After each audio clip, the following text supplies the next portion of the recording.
Hea meel on teatada, et laulukaar saab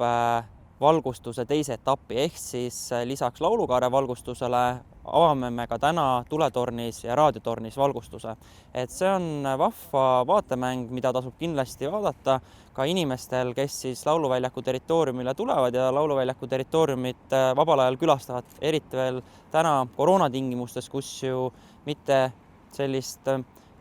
suurt toimumas ei saa olla, siis meie pargis ilus vaatemäng on kõikidele garanteeritud. Siis, kui päike loojub, läheb uus laulukaare valgustus põlema ja niimoodi ta öösel meil siin põleb. Lisaks võib-olla märgis ka ära selle,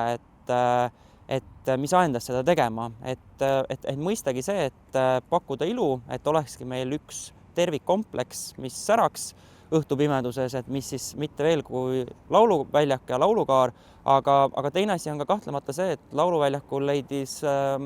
aset õnnetu kaarepõlengu intsident ja sellest tulenevalt siis kindlasti see tõstab ka lauluväljakul olevat turvalisust ennekõike siis kaarekompleksi näol ja teiselt küljelt ka kindlasti selle näol, et nüüd on lauluväljaku park veel valgem ja veel helgem koht siis, kus käia oma vaba aega nautimas.